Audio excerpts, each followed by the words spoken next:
Okay, we're not officially started, but we are live. People should be joining us in just a moment. But I got a little bit more setup to do. If you just Okay, I'm still looking at Gary's other arm wrestling show. Yeah, you're good. I just get another quick shot of embalming fluid before we get started. All right, ladies and gentlemen, if you're just joining us, we will get started in just a moment. We are today is John Grizzly Day, continuation with my man Bruce Way, aka John Grizzly.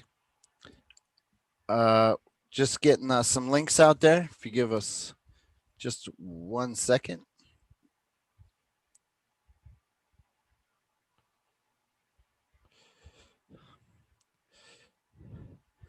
So you called me yesterday. You weren't sure how you did. Are you kidding me? What are you talking about?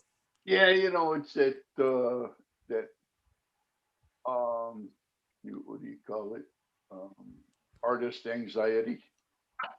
Every day on the set, after the shoot, they would do what they called dailies, and they would run back through the video, the footage that they took that day, and very rarely did they let any of the actors go back and watch the dailies because they thought that the actors would be too critical of themselves and it would change the dynamic of everything. But I talked Menachem into letting me go back and watch one night of dailies, and it actually helped me because I had no clue what I looked like or how I came across on film because I'd never seen any of it.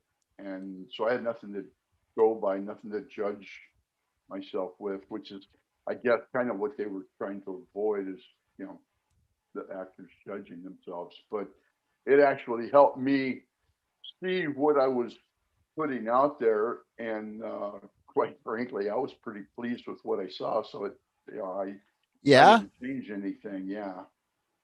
It actually helped me, and all I had to do was do it the one time, and kind of see what the process was, and then I actually got to see what I looked like on film, and I wasn't disappointed in it. So I didn't have I didn't bother him to do it again because I could go back in my mind and think what happened earlier that day and what it felt like to me. And if it felt good to me, then I just assumed that it came across well on film. Wow. Okay, then we teased.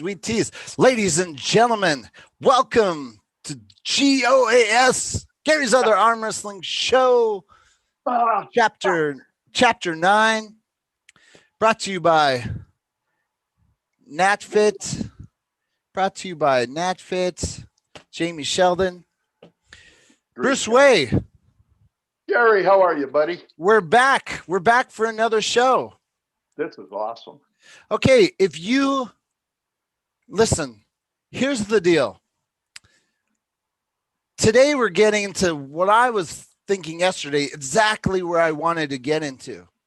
So this is like, I'm a big movie guy, movie buff, love the behind the scenes, cannot get enough of, how the inner workings of filmmaking. Oh, I just am a movie fanatic. I'll give you a little side story. One time I had this friend, Aaron, visit me from Indiana. And he's like, I want to go to Universal Studios. And I was like, all right. Well, for some reason, I was younger, early 20s. We decided to sneak in the back where they're the back lot where they're making the movies. And he's like scared shitless. And I'm like, dude, you just gotta act like you know what you're doing. Like you're supposed act like you belong there. You act like you belong there and no one will say anything. And I said, just walk like we're on a mission. We're just going to walk like we have a place to go. And we're just going to walk through all these sets. don't look at people, just act like you're on a mission. And he followed me and we walked through all the movie sets. And I'll never forget, that was the very first Hulk, the year of Oh, the year of the Hulk. It didn't do so well. I can't remember the guy's name, but Lou Ferrigno. no, not that Hulk. Not that Oh, Hulk. That was oh, oh, I was a oh. baby, bro. I'm Sorry. ta- I'm talking when Marvel just got relaunched, the very first Hulk with damn it. Oh, I I've can't. got a brain fart. Anyways, I I walked know who through you're talking about. I walked through all the sets, did not get busted once, but it was like the greatest, most exciting. Like, Yeah. oh my gosh, it was just invigorating. Anyways, Adventure inside the adventure. so we have John Grizzly. I mean, Bruce Wayne. I'm sorry, but in my mind, is it bad that I think of you as John Grizzly? I think of you as the character. Absolutely not. Absolutely not. And I've kind of learned to roll with it because, well, honest fact, to this day, I don't know if Menachem Golan knows what my real name was because he never called me by my name. One time on the set, it was always Mr. Grizzly or John. And, that's wonderful. And I kept thinking to myself, I wonder if this guy knows who I am. Eric Rusin, creator of the Arm Wrestling Archive, says Eric Bana. Yes, it was not Edward Norton. It was not Edward Norton's Hulk. He redid it, but it was that first Eric Bana Hulk. And I walked through, and all the sets were like they were in the military installation. Right. It's so funny because on the movies it looks real, but when you're right up close, you can tell it's like cardboard and foam, and it's like, oh, it's so funny. It's like in the movies, this shit looks real. Well, it's funny because I was a lot like you. I loved a good movie, and I didn't need a movie with dynamic social comment and controversy. I wanted to be entertained, and I wanted a feel good movie. I wanted to feel good when I left the theater. And after shooting Over the Top, it destroyed me for going to the movie theater and watching the movie after that. What? Oh, don't say that to me. I'm dead serious. And I don't know why I thought this, but I had it in my head that we would, go to the set and you would start with scene 1 and then shoot scene 2. And where did you get that? That's a $300 bottle of whiskey. What are you saying? So I don't want to interrupt I want to get back to your story real quick, but yesterday at the beginning of the show yesterday, you talked about how you were in this Harold Ryden's fancy studio. My God, look at this place. He built this. He built this from the ground up. This is his man cave in his backyard. So Harold took a picture of you getting all ready to do the show yesterday. He wanted to make sure I was comfortable and relaxed, so he brought me this $300 bottle of bourbon. Yeah. And so that's Bruce Wayne. Wow. I don't want to jump ahead into the actually going to see the movie experience. I want to capture that a little bit later. Oh, okay. Okay.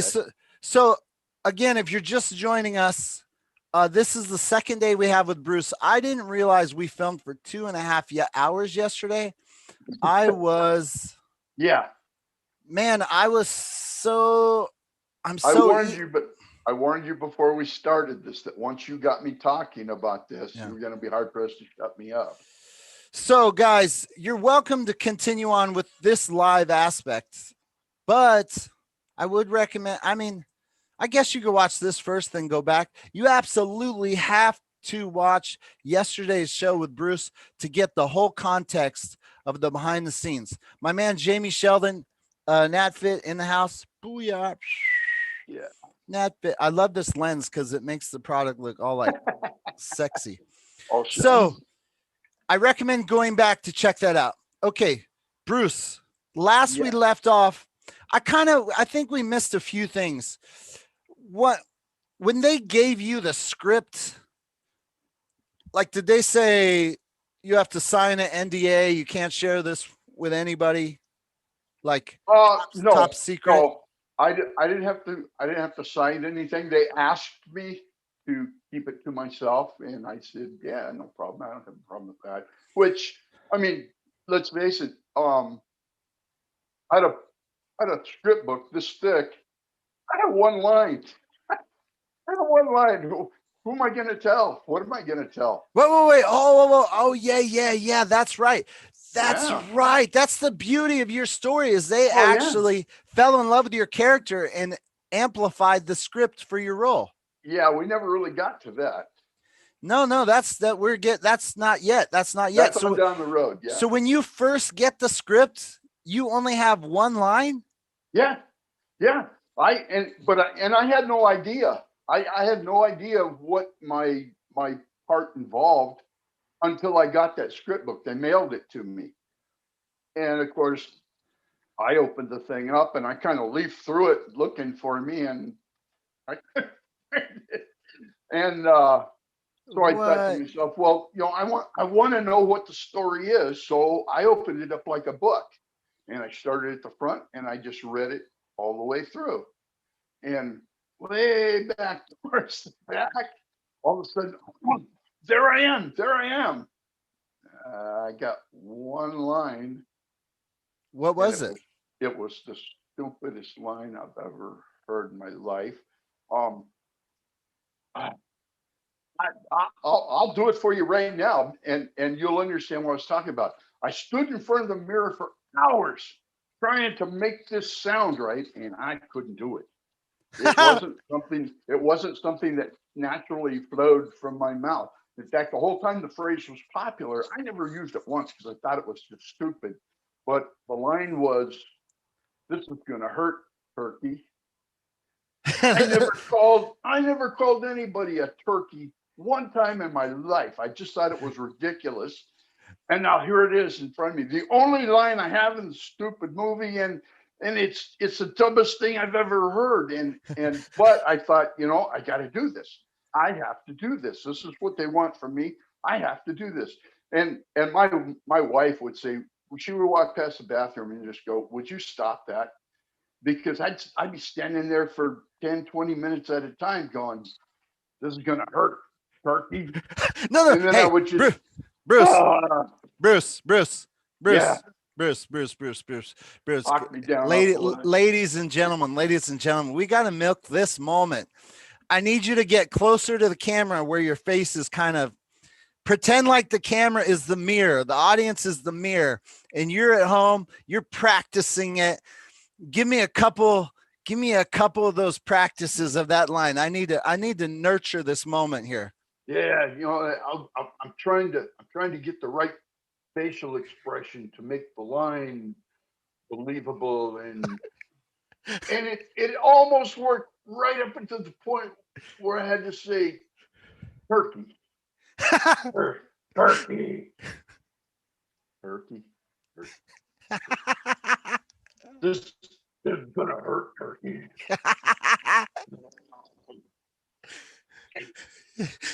One more. This is gonna hurt, turkey. I mean, come on. Who's gonna believe that? Who's gonna believe? I couldn't make myself believe it. So in my mind, nobody's gonna buy this. I'm gonna look like a fool trying to say something I don't believe in. I don't know, man. I think you sold that pretty good. I think you sold it pretty good. Even today, 34 years later. Well, thank you. But for me personally, I wasn't buying it because, like I said, I don't know who came up with that. Now, my son has since turned that on me.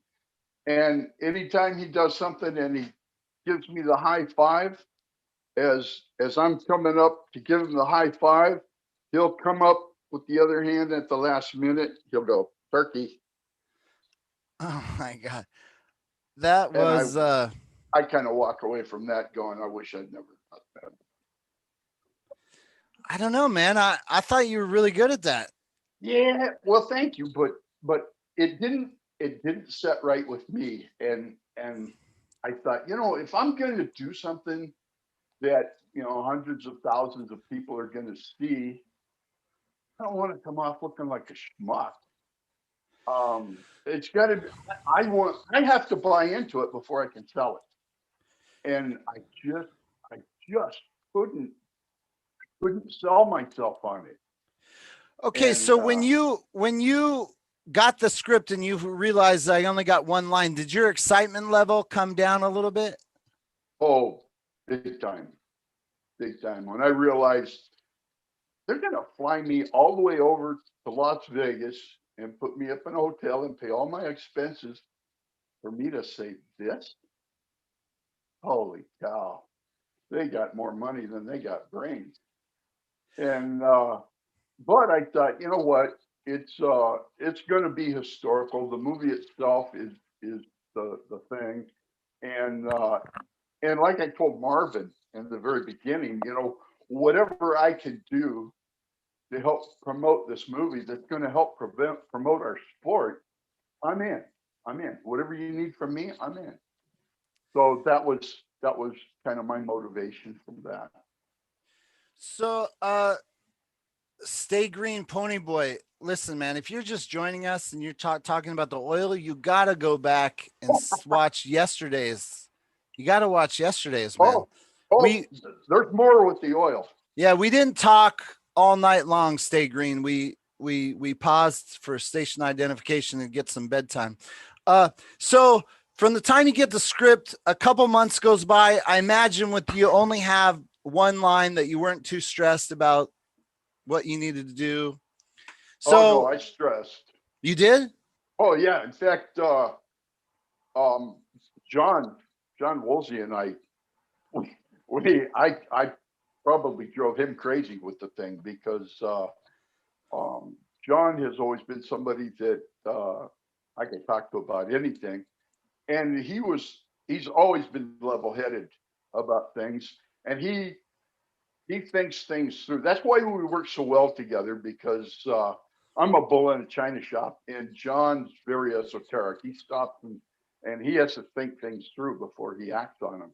And so, what better sounding board than John?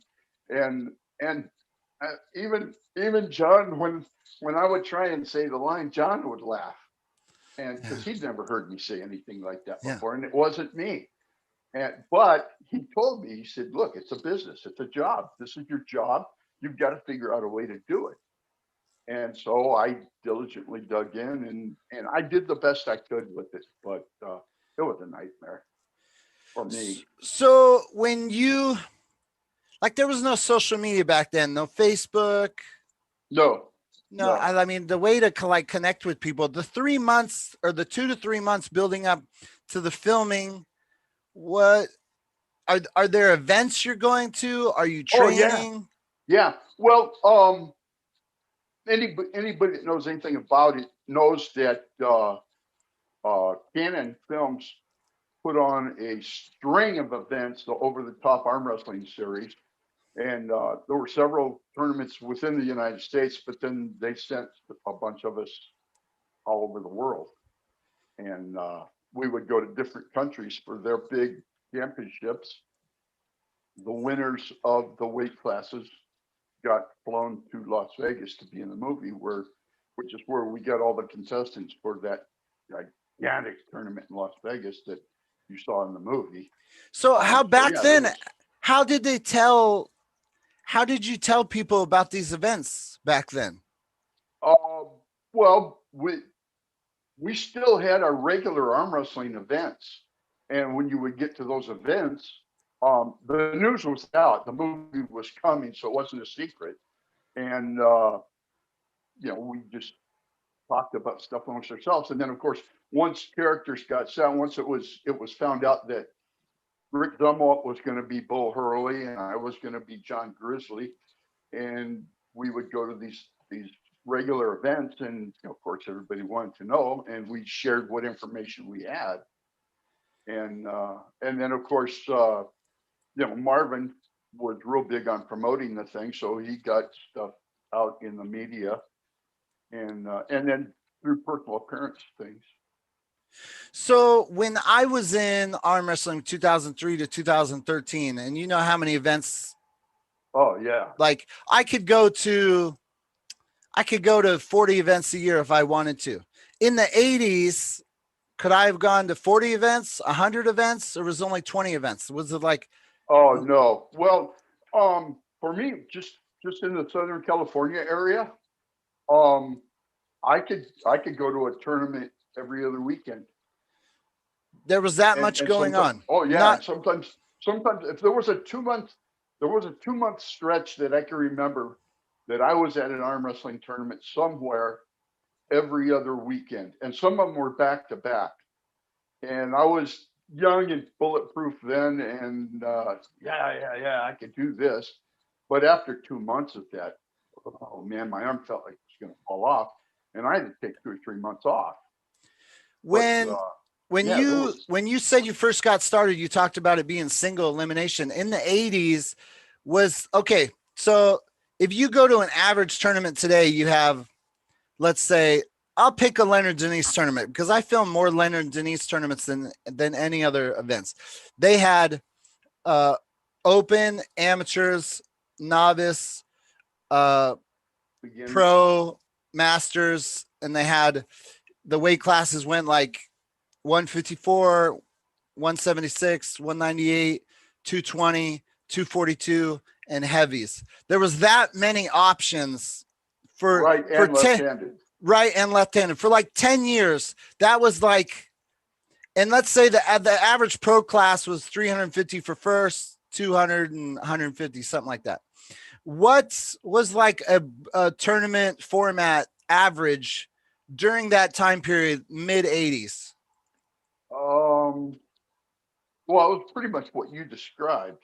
Very Uh, similar. yeah, depending on the Arm Wrestling Association that was throwing the tournament, the weight classes might be broken down different. Um, but by and large, that was it. And depending on the promoter and the size of the event, sometimes it was a single elimination tournament, one and done, or and then the double elimination process kind of sprung up, and everybody kind of seemed to like that because you work for a couple of months getting ready for this thing. You go have one match and you don't do so well, and then you're done for the day. It uh, it was a little disgruntling. So when they came up with the double elimination system, if you lost your first match, yeah, well, I'm still in this. I can fight back, and if you were off your game the first match, you had a chance to come back and redeem yourself, and that was very popular. And Marvin Cohen, is he the one who called you and said, okay, there's going to be, like, when you said, when someone told you you're going to be in a movie, was it obvious that the movie would be tied to an actual arm wrestling event?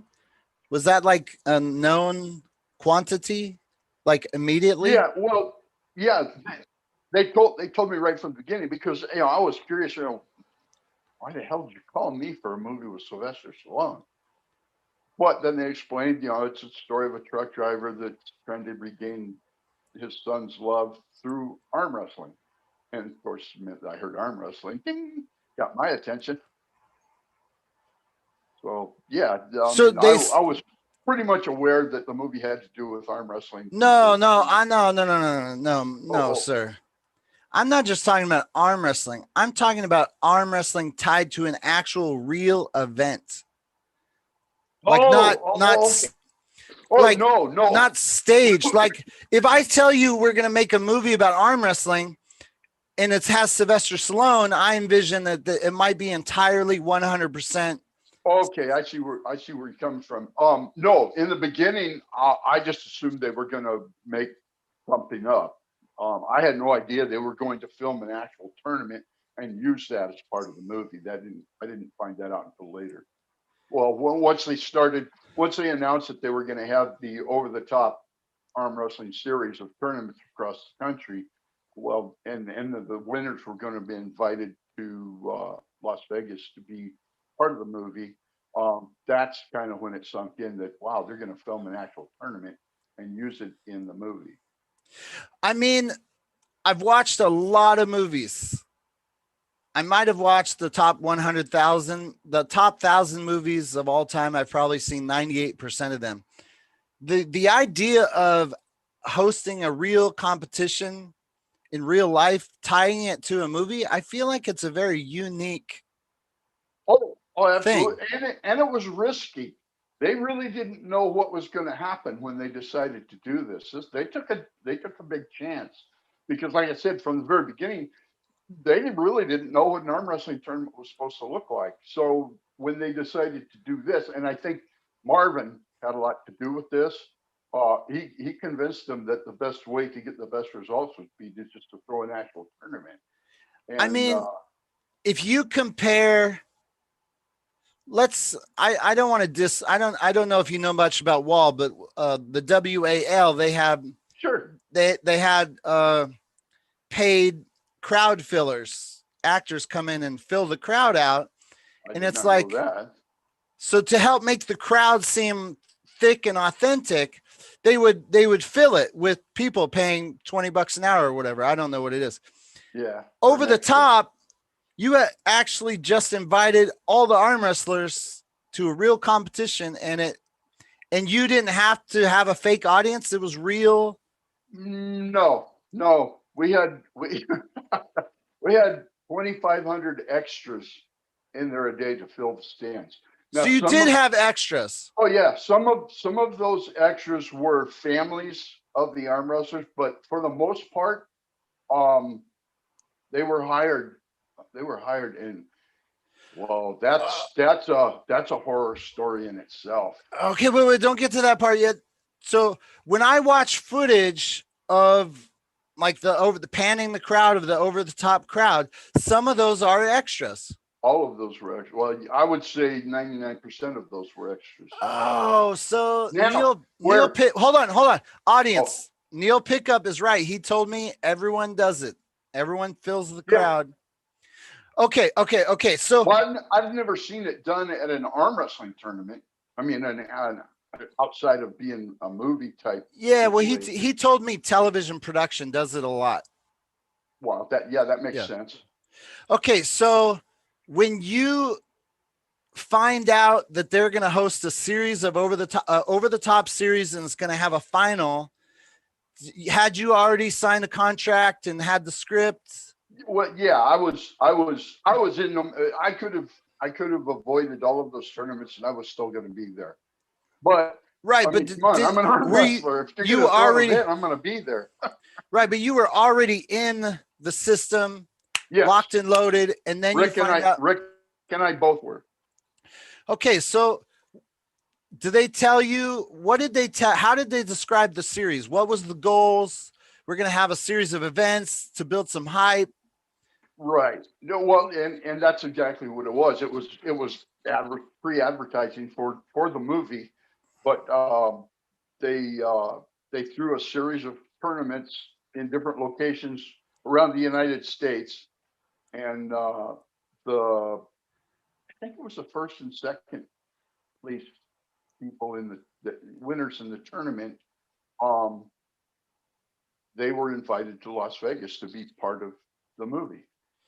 Do you know how much time in advance did they start announcing the tournament series before the Uh, actual I, filming? I want to say 6 to 8 months. 6 to 8 There months. were, Okay. yeah, there was like I think there was a total of 10 of the tournaments, and they had them spaced out. So And did you go to between all those? no, I didn't go to all of them. I was way too busy to get to all of them, but I did go to the ones that I could make because it was a chance for me to well, it was a chance for me to visit with other arm wrestlers. It was a chance for me to get to know new arm wrestlers in different parts of the country that I had heard of but I hadn't met, and then it was a chance for the public to see me. And Um, you were friends with Rick Zumwalt, like pretty tight, or just acquaintances at well, tournaments? that's yeah, I guess you could call us friends. Rick was kind of an odd guy. Um, I mean, we weren't best friends. The only time I really saw him was at arm wrestling tournaments, and this is just my personal observation. Um, if Rick was in a good mood and he liked you, he was okay to be around. But if Rick liked you and Rick didn't happen to be in a particularly good mood that day, he could be a real horse's ass. And anybody that knows him will tell you the same if they're being honest. But if he didn't like you, you were better off just keeping your distance. When you found out each other were in the movie, did you guys have like a conversation like, oh shit, we made it? Like, how That lucky are we? Yeah, and that did actually help us bond a little better.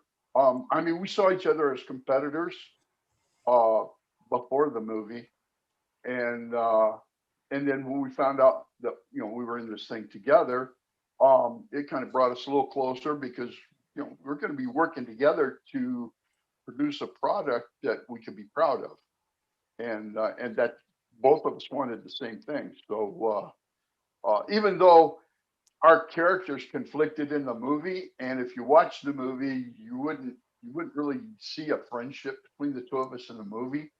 Uh, yeah, we were pretty good friends. Budzilla 499. We got my first super chat of the day. Thank you, Budzilla. There's this guy Budzilla in the comments, and I think he wasn't a big fan of me when I first came back in the sport. He was kind of busting my chops a little bit. And I think I've converted him Good, to Gary Roberts good. fan. He's intelligent. He got educated. Hey, Budzilla, if John Grizzly's a fan, you got to be a fan. But thank you. I do like the name Budzilla. I take it you do a little buds, right?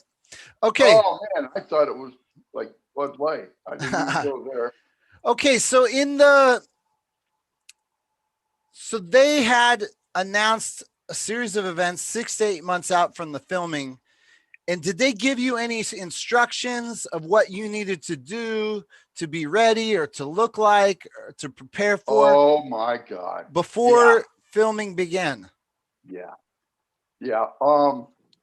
As soon as it was decided that I was going to be John Grizzly, um, Marvin called me and told me, "Hey, I need you to get in the gym, get as buff as you could get, and throw your razor away. No haircuts, no shaving. We want you as bushy as we can get you." So, like 9 months, I just let it go. Now, Wait. Did you ask why? Like, did you know where he was going with well, this? yeah, because they wanted me to be as wild looking as possible. That was my character. I was a wild man. And That's why they picked me for actress. did they know, like, obviously it seems genius that those were instructions were given. I mean, do you know how quickly they came up with that idea? Was that all Marvin Cohen? Do you know any behind the scenes about it? I don't know. I don't know whose actual plan it was. Marvin, they left it to Marvin to relay it to me. And Marvin, I love Marvin to death. Marvin's a salesman, man. Marvin can sell ice cream. Hold on, Bruce. Give the audience some backstory. Who's Marvin Cohen? Marvin Cohen was one of the co-founders of the Petaluma Wrist Wrestling Association. And What with W, like Dave DeVoto? Yeah, with Dave DeVoto. But then Marvin had other ideas, and they were separate from what Dave wanted to do, and they mutually decided to go their own way. And then Marvin expanded into the arm wrestling. Hold on, Bruce. What's up? I already said I would. I like mine with cheese. Yeah, but I can't go till I'm done. I don't know. I'm sorry. It's a holiday. Happy life. Holiday. The missus trying to make some plans. What is the holiday? Martin Luther King Day, I think. Oh, okay. Okay. I don't keep track of stuff like that anymore. I'm retired. Every day is a holiday. Okay, so Marvin Cohen, he was in the early days, had a falling out with Dave DeVoto, and then how? He kind of started his own branch of arm wrestling. He went towards the arm wrestling rather than the wrist wrestling, and that's where he discovered John, or John discovered him, however that worked, and then I met Marvin through John. We went to a tournament in Las Vegas that was thrown by another promoter, Tony Celeste, and the day before the tournament, John and Marvin and I, we were walking around inside the auditorium where they were going to have the tournament. And Marvin was saying, what an excellent venue for an arm wrestling tournament. So big, had an elevated stage, a lot of seating and acoustic. And Marvin was kind of wondering, what it would be like, what the sound would be like in here without a microphone. And and I just started talking real loud to see what it did. And Marvin turned and he looked at me and he goes, sing the Star Spangled Banner. Well, I've never been bashful about anything, so I just belted out our national anthem. Like, let me And give me Marvin a sample. kind of looked at me like, wait, I need a sample. Oh, say, can you see? I mean, I just put it out there.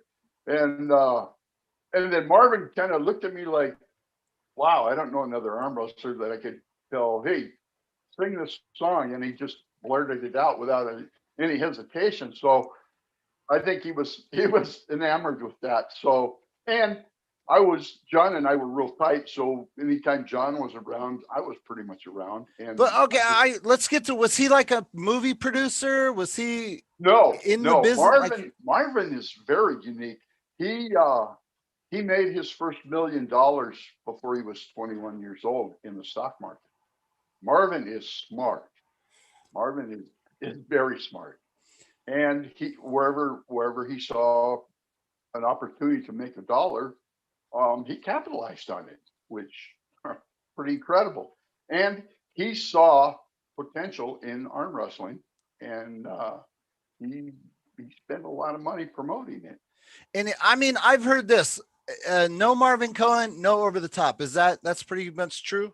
I would say that's a fair assessment, because Marvin was looking for a way into the movie industry, and then I don't know exactly how he came across this script for Over the Top or the idea or anything, but he found it and he said, "Oh, this is a good chance." And he grabbed onto it and ran with it. And I think probably Canon Films may have looked at this thing, molded it over a little bit, and then dumped it if it hadn't been for Marvin. Marvin convinced them to take it and run with it. Ladies and gentlemen, if you're just joining us, we have 22 avid fans watching us here today, this afternoon, or this morning.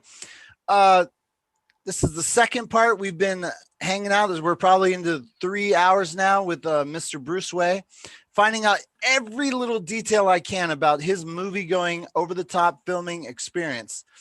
If you are not subscribed to ARMTV and you're here watching this, what's wrong with you? Please go subscribe, hit that little bell icon. I'm told that's important to do.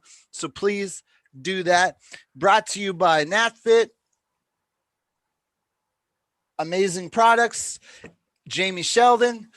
If you'd like to super chat us so we can continue doing this, go ahead and feel free to do that. Okay. So Marvin Cohen is telling you, get into the gym. And would you say, if you describe how much you were training before that phone call to after that phone call, how much did you up your training game? Well, at that point, John had me on a pretty heavy regimen, and I pushed myself at that point because, it was apparent to me that the more I put into this, the more I'm going to get out of it. and I was having the time of my life. So I was working hard already, but now I've got added incentive. And yeah, I stepped my game up. I mean, it's kind of odd that it took something like that to motivate me to work that much harder, but it did. Um, I'm like I said, I'm going to be on the big screen, and a lot of people are going to be looking at this. I don't want to embarrass myself. So yeah, I got in, I dug in, I started working that much harder. Oh, bless you. Sorry about that. It happens. Did you lose by the time you filmed, had you lost any weight? Did you notice significant Yeah, like yeah. Well, I lost some weight, and then I put some weight on in muscle mass. At the time of the filming, I weighed 238 pounds, and that was down from like 250. and back to Rick Zumwalt, was there any do you know if was it obvious that he would be like a lead? Was there any other guys who were like close to being I chosen? Do you know any I think behind it the scenes? I think it was just him and I, and I I lost out because I'm short. Rick was like 6'3", 6'4", and I was about 5'10", 5'11", and Stallone wanted somebody big, and I wasn't tall enough. I lost a lot of movie parts Oh. because I wasn't tall enough. Okay, so back to Marvin Cohen telling you about the style. Did you have a different in before he told you get a little more buff, don't shave? Had you had a different look of how you thought? Were you just going to go in as yourself, like your Yeah, no, normal I hair? I had I had no predetermined concept of the character itself. No, I was kind of looking for somebody to tell me, what do you want? What are you looking for? So when Marvin called and told me, yeah, you're going to be a wild man. You're the wild man in the tournament, and we want you looking as wild as possible. So no more shaving, no trimming, no haircut. Just get ugly. And that didn't go over real well with my wife. No, she didn't like it. Well, I mean, give me a break. By the time the shoot came around, well, you know what I looked like. And, if we were going to a wedding or a funeral or something, she would just go, "Oh my God, you got to do something with that. I can't touch it. I got to let it be." And so, yeah, it was kind of hard for her at times. If I'm I going to I a company Christmas party and I'm looking like that. I believe I'm no expert on movie contracts, but I believe when they put stipulations in, like don't cut your hair for 6 months, that you actually get a little paid extra for that shit. Not sure if you got that perk. I did not. Rick did. Rick made out like a bandit because he was a little thin on top, but he had good bunch of hair on the side of his head and the back, and it was black. And then suddenly they decided, well, Stallone's hair is dark. We want you to be blonde. So they dyed his hair blonde. They paid him to dye his hair blonde, but whoa, it wasn't a good look. And so they paid him to dye it back to black, but they still weren't happy with that. So then they paid him to shave his head, and everybody liked that. So Yeah. yeah, he made a bunch of money just changing his hair color and style. So in the chat yesterday and the chat today, some people want to know, and don't answer this yet because this is a towards the end question. Some people Oh, don't say anything, but people want to know if you did any other movies or any other acting. Guys, that's like after the filming, after the premiere. We can't answer that right now. So uh, just hold your questions till later. Okay. Is there any signs as you're getting closer to filming? Is there any signs that your role could be expanded from the initial script? no, Not no, one, nope, not one thing. nope. I was in one scene, one line. I'm out. Where I imagine when I got the script, even though I found one scene or one scene, one line, I'd probably be dancing down the street, shoving the Oh, script in everyone's faces. I'm in the movie. I'm in a movie. Were you this excited about it? Were you like jumping around and telling everyone you met in the uh, grocery store, I'm going to Hollywood, bitches? I don't know as I was dancing around, but sure, I was telling everybody that would listen, I'm going to be in a movie with Sylvester Stallone. Because, I mean, kind of put yourself in my place. Outside of my little world, nobody knew me. Um, I was starting to make a name in the arm wrestling community, but outside of that, I had never done anything that outside of a circle of friends knew anything about. And then all of a sudden, I'm sitting at home in my living room watching a baseball game, and the phone rings, and somebody asked me, "Do you want to be in a movie with Sylvester Stallone?" And then progressive. I'm in the movie with Sylvester Stallone. It's a little overwhelming. It's kind of mind blowing to think that you know. Last week, I'm just mild mannered Bruce Way. I know I'm popular with the family and friends, but nobody outside of San Diego knows diddly squat about me. And now all of a sudden, I'm going to be in a major motion picture with one of the biggest stars in Hollywood.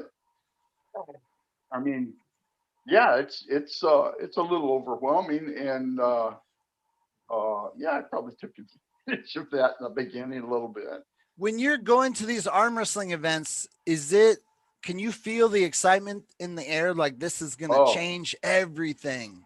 it was like a snowball. I mean, the closer it got, the more it was out there, the bigger it got, and then the more of these events that they threw, the more excitement that got collected. And of course, every one of these events that landed in another location, then that area got excited about it, and then this area got excited about it, and man, and then when we started going worldwide with it, um, that was phenomenal. I didn't really realize the impact that Wait, the wait, wait. United When you say worldwide, that before the movie or after? before What do you mean before the worldwide? movie. What changed? What did they do?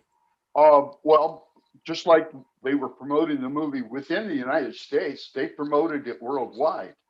So I think the first place that we got sent was Tokyo, Japan, and myself, John Woolsey, Virgil Arciero, uh, and Scotty Norton. Oh my God, that guy's a character.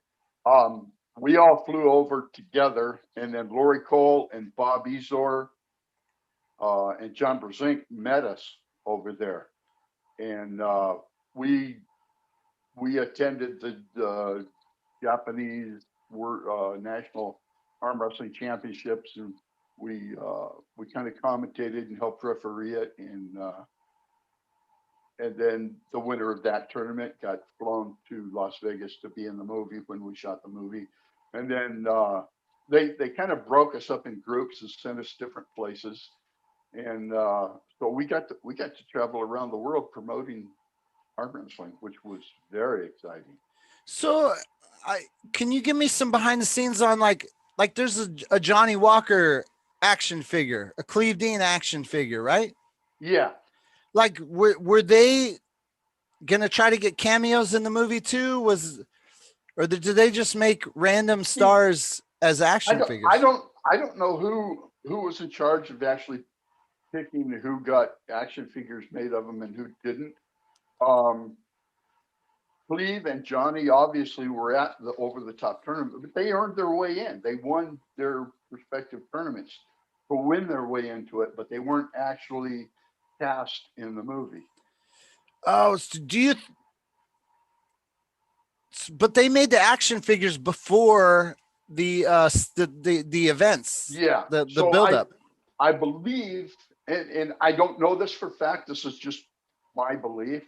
Um, that when Canon Films contacted Luco Toys to make these things, they asked, well, who do you want? And then Canon Films went back to Marvin and said, well, who do we want to make characters of?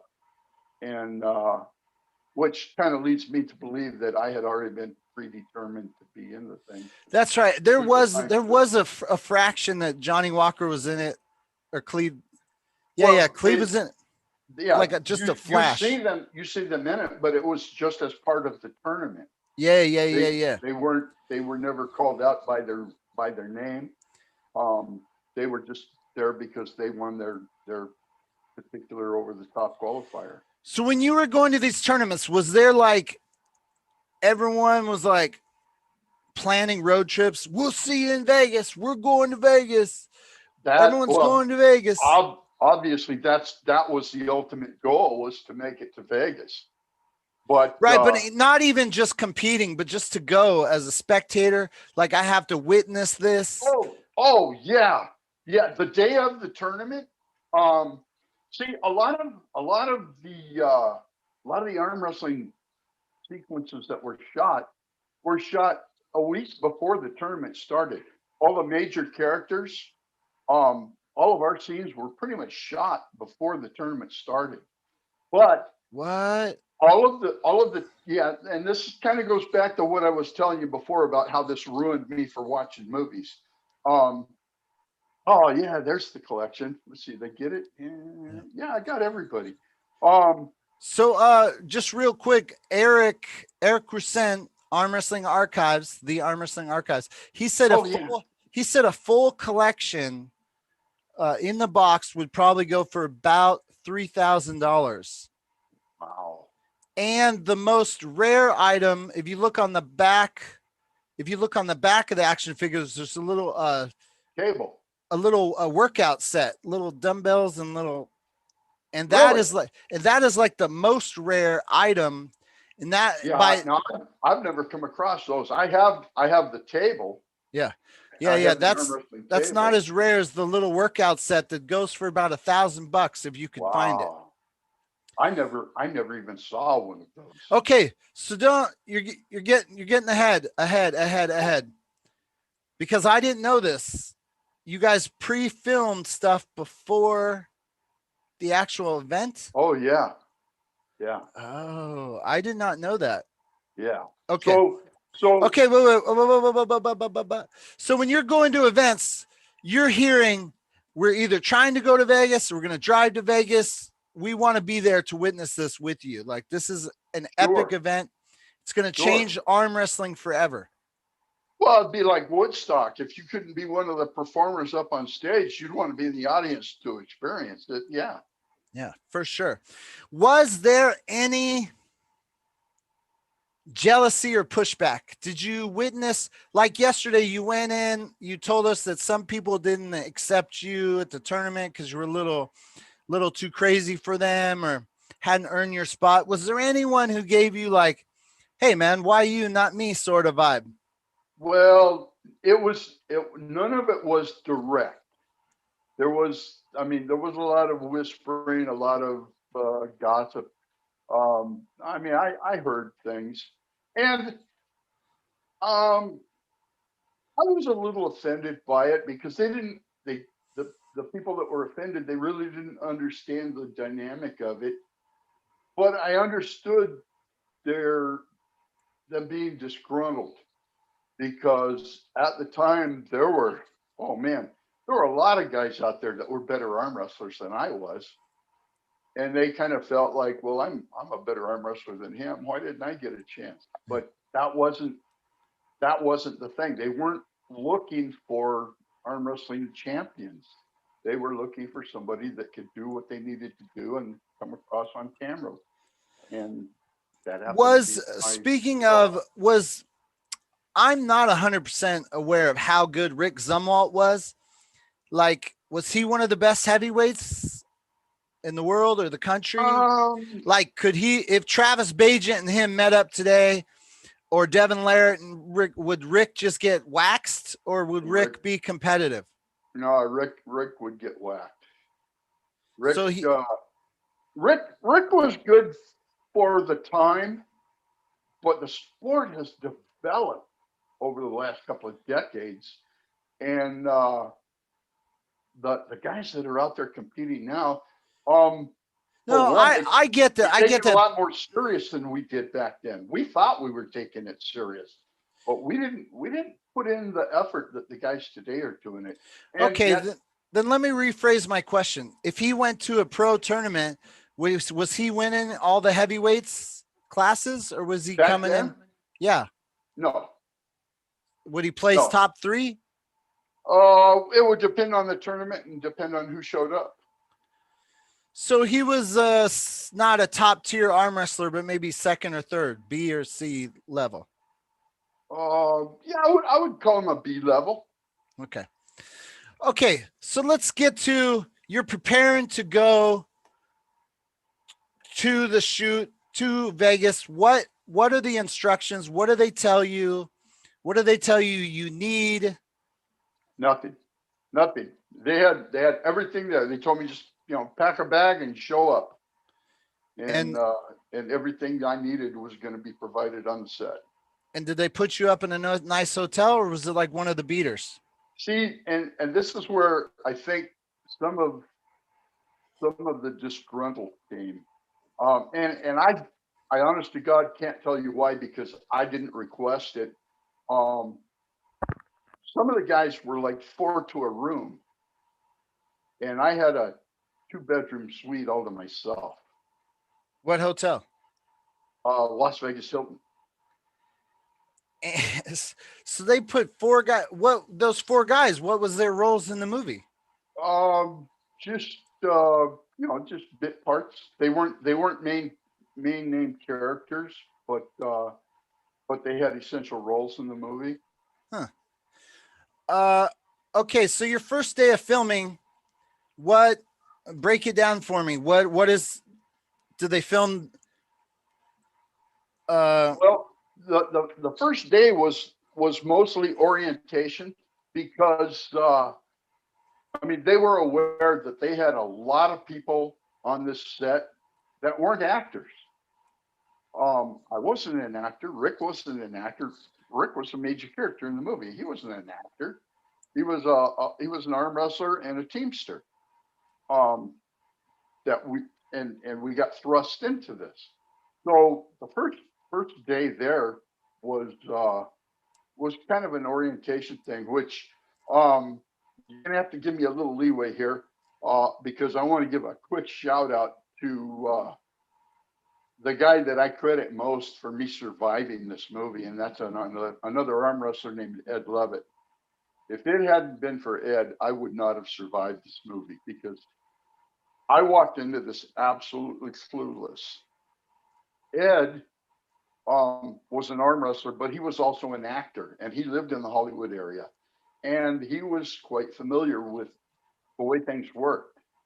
And so, anytime I got confused, or I had a question, or I thought there was a problem, boy, I ran to Ed, and bless his heart, man. He, he could have kind of got hard nosed and snubbed me and not given me the help he did, but that's not Ed. Um, he kept me out of a lot of trouble. In fact, the very first day, we had all kind of wait. Sorry. My bad. So when you're driving to Vegas, were you already buddies with Ed? Did you like, driving. or flying? Sorry. Oh yeah, no, I'm a major character in a motion picture. I don't drive. They flew me. Well, San Diego's drivable, so I don't really think about No, it. I get it, but they don't know that. They just Yeah. assume they want that character there. They're going to fly you there. So when Oh you yeah, did no, you I had known Ed for years. and did he say, "Hey, man, I'll hang out with you and make sure you're good"? Um, you know what? I think we may have had that conversation um, before we got to the set, but once we got there, I was nervous. I was there not really knowing what I was doing or what was expected of me or what protocols were for what, and so I kind of sought Ed out, and I asked him. I said, "Look, I'm lost here. I don't really know what I'm doing." And he just smiled. He's got a great smile. He's a good guy. He just smiled at me and said, "Don't worry, Bruce. I'm here for you. You've got a question, just ask." And so we started a conversation, and all of a sudden this guy walked in and he started talking but I was in a conversation with Ed and I wasn't really paying attention. And then all of a sudden this guy shouts out really loud, "Hey!" And I looked over and he's looking right at me. And he said, "When I talk, nobody else talks." And I was just about to blurt out, "Who the f are you?" When Ed looked at me and he put his hand on me and he just kind of mouthed at me, "Shut up." And I looked at Ed and he reiterated, "Shut up." So I didn't say what I was going to. And I looked at the guy and he said, "I am the director. And when I talk, nobody else talks." That And was I said, Menachem? "Oh, yeah." But I had no clue. Oh, you hadn't And met him yet. no, and I was getting ready to butt heads with right off the bat. And Ed saved me. Okay, And can I go back 1 second? sure. When you're getting ready to go to the set, Uncle John, enjoying the show, $6.99. Thank you, my friend. He said he's enjoying this one. Gladiator, $5. Bam! Thank you for contributions, yo. When you're getting ready to go here, does anyone call you and say, so you're going to be working with Sylvester Stallone? Here's what you do. Look at him. Don't look at him. He's nice. He's not nice. Be like, was there any, some actors have a clause of things that the team is supposed to know beforehand, so it's 100% smooth.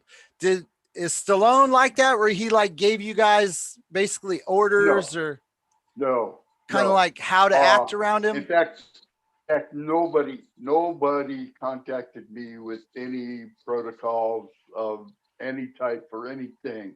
I went in totally blind, and that's kind of interesting that you asked that because I had the same questions, and I thought, you know what? And so I kind of started asking around, what's he like? What's he like?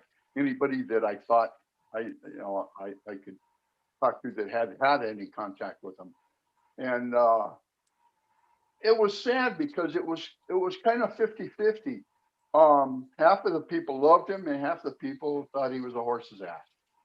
And On and set, like people that were no, not on set. This was prior to going to Las Vegas, prior to ever meeting the man.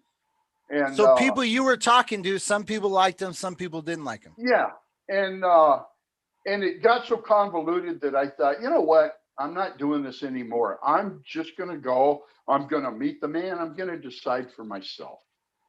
And it was really, really interesting, the education I got with that, which is a segment of its own. I don't know if you want to get into that right now, but Yeah, well, because can I just say some talk about that? Can I just say some backstory? Not backstory, but like, if I were to think about, you're an actor, you're paid to be in a movie, and you're now going to be working with this superstar. And arm wrestling is very, let's face it, it's very intimate. You got to get close. You're right there. You could equate it to, like a kissing scene in another movie where, like, I'm just saying. I'm No, yeah, I mean, I get what you're saying. Yeah. let's just face it. You're not just talking to Sylvester Stallone. You actually got to get close and touch and rah, rah, rah, rah, rah. Yep. So it's like, I don't know, I don't know if there's any prerequisite, like you got to get to just, like, do you just go up and just start? I mean, maybe in arm wrestling you do. You would think that somebody would have come out and given us instructions as to what we could do, what we can't do, what we can get away with, what we can't get away with. But no. And I don't know if that's because nobody thought of it or that Stallone just said, I don't want that done because I want to interact with these guys and see what they're about. That guy is sharp. He is very, very smart. And I think he wanted to blend in as best he could.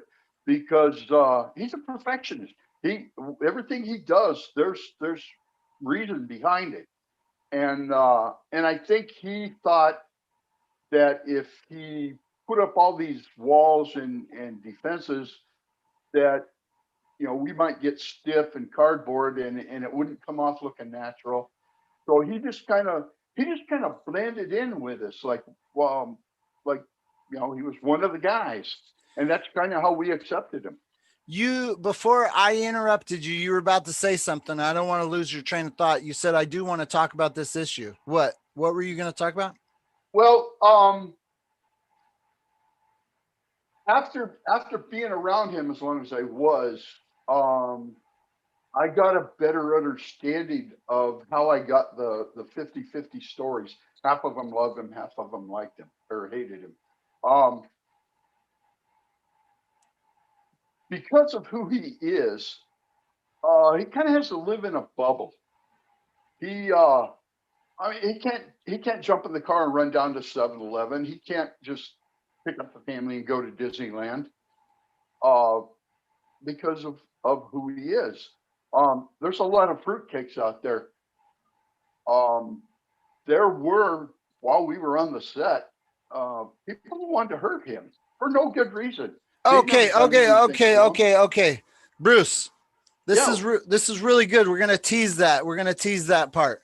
I'm gonna write down notes. We're gonna tease this part. Okay. Because this is something important to me that I think needs to get out there. Yeah, we'll tease that part. Get it more appropriate slot. Okay, so Okay. the first day on set, what is the scene? Is it with Stallone? Is this the first day you meet him? I actually had nothing shot the first day we were there. Like I said, the first day was a Oh, lot of orientation where uh, they understood. they were trying to get us comfortable with being there and kind of explain to us what was going to happen and what they were expecting from us. And And is it the over the? Are you doing orientation in like just a regular meeting room? Or are you on no, the it was set? it It was was on the set. it was It on the was on set. the set. So Yeah. there was a truck there. It The was truck all, was the truck had not been delivered yet. No, not the but first it day. was all decorated like we see in the movie. No. Well, yes and no. Um, you remember your Universal Studio experience? Yeah. It was similar to that in that the set itself, it was all there, but it was inside this gigantic auditorium conference room type thing. So anything off camera or off the set, it just looked like a big auditorium. Um, you know, they had the stage with the tables, and then the bleachers all around it, and then behind that they had like little vendor booths set up for the scenes that they shot when they were walking through the venue. But then beyond that, it was just uh, generator trucks, the the area where they had the food set up. Yeah. They had the makeup trailers. It was all Stallone had wow. He had a three axle Fruhoff trailer on the set that was as well equipped as any gym I've ever been in. His motorhome was on the set. All of our on-set dressing rooms were on the back behind all of that backdrop. Um, yeah, I just it was uh, it was business. And the orientation was the Sylvester Stallone there as well? No, So it was just like uh it was assistant people giving you yeah. the. It was Menachem Golan, who was the director. Tom Davies, who was the assistant director. Um, I think I can't think of his first name. Brubaker, who was the producer. I think he was there. And then there were a couple other people that I I don't know what their function was, but Yeah, it was just a handful of people, and it was just kind of a get to know you, get you comfortable with the set, where everything is. And did this You know, include other arm wrestlers? this included anybody that was a major character in the motion picture that was on the set. But not necessarily people that were in the tournament. No, no, they had not arrived yet. In fact, they didn't arrive for uh, another week and a half. Stacy Morgan super chatted $10. He would like to know which brand of motor oil has been the best flavor. Well, Do you remember? Oh yeah, there's only been one SAH 30-weight non-detergent Vaseline. Do you know? You may not know this, but the scenes where Stallone is doing all the non-arm wrestling stuff, like driving his truck, working out with his kid, crashing the house, had all of that stuff been filmed already by the time you're in Vegas, or is that something they might not have done yet? And this again, this goes back to something else that you wanted to talk about later, but as far as ruining me for watching movies, I don't know what the sequence on those were. I know some of it was shot while we were there, but as for the crashing into the house and driving cross country, I know a lot of that was kind of shot on the outskirts. Excuse me. Okay, but, so you're meeting are you meeting the kid, the father, Robert? Oh yeah, David Mendenhall, Robert Loggia, they were all there on the set. Terry Funk.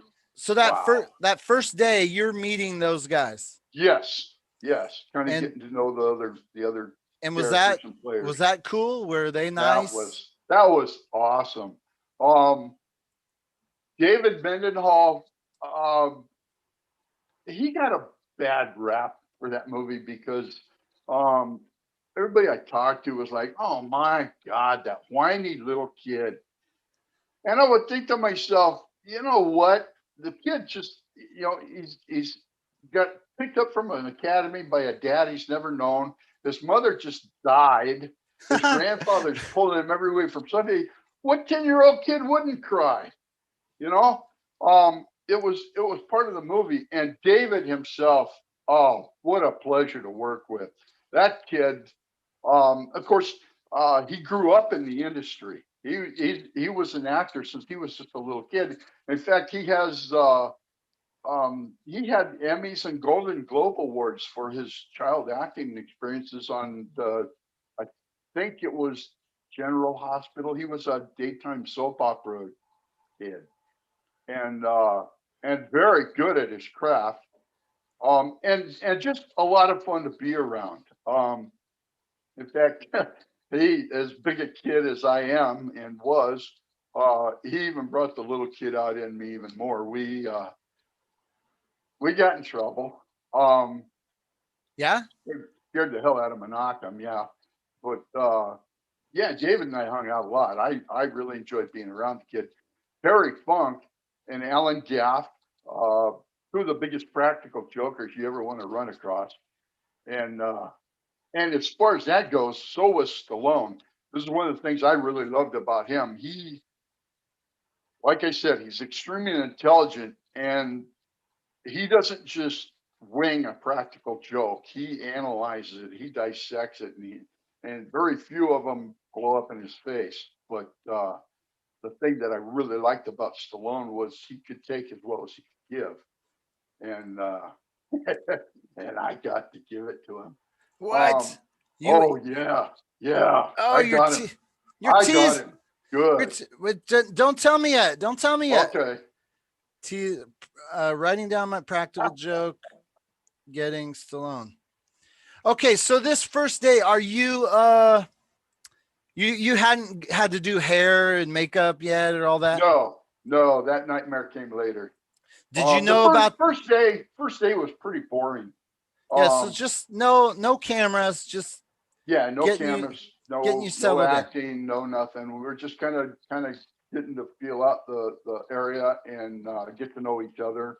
And because a lot of the other guys, the other actors, I had never met Sam Scarver before. Um, I had never met Lamb and Carl Adams. I vaguely knew Randy Rainey. Um, so it was a chance to get to know some of the other guys on the set that I was going to be interacting with, but I really didn't know. And when did you actually have to film something? The next day. And what was it? Oh boy. Wait, hold on. So you had to go to hair and makeup, right? Yeah. I imagine of all the characters, you spent the longest in hair and makeup. Yeah. I would say without question, I would spend about an hour and a half every morning, and then probably another 40 minutes after. Uh, undo what they did. And they did it to you, or you had to do it? Oh no, no, I never could have done what they did. Uh, there was a hairdresser there. Her name was Yolanda. I don't know what her last name was. Um, but she spent an hour and a half every morning going through this process to make my hair puff out the way it did, because it had to stay that way for sometimes 16 hours at a time.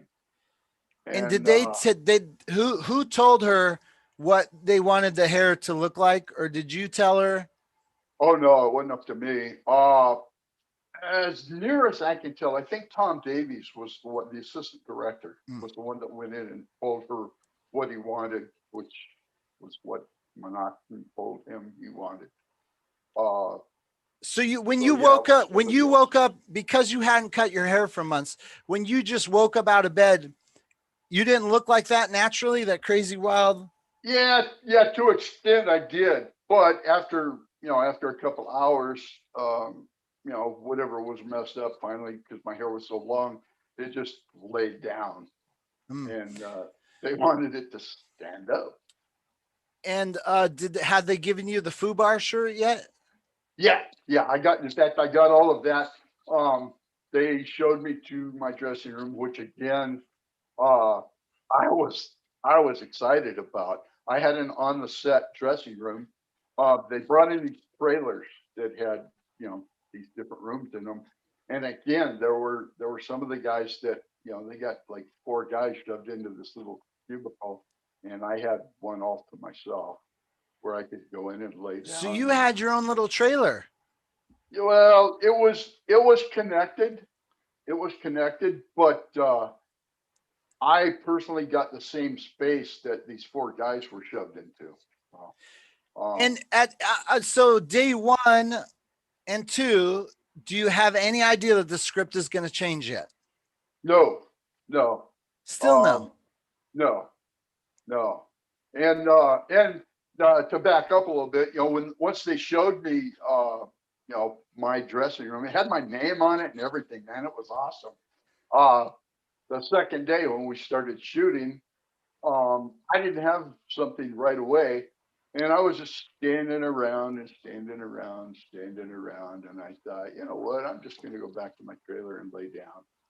And so I went back and kind of laid down. I was relaxing. And all of a sudden there was a pounding on the door. And I'm like, what? And they said, are you in there? And I said, no. And, and they kind of laughed. They said, we need you on the set right now. So I came out and I went out to the set, and I got chewed out again because I Wait. missed So money. you weren't allowed to leave, huh? Well, I could, but I had to let somebody know I was leaving and where I was going. So if something came up where I was needed, they knew where to find me. Do you recall what they were filming? Um, they were filming some scenes with David Mendenhall and Alan Gaff, where they were kind of chasing him through the arm wrestling tournament after he had landed Oh. on the plane. And and driven from the airport to the casino. And he was looking for his dad, and they were looking for him. And he was kind of running around in there, hiding through the bleachers and stuff.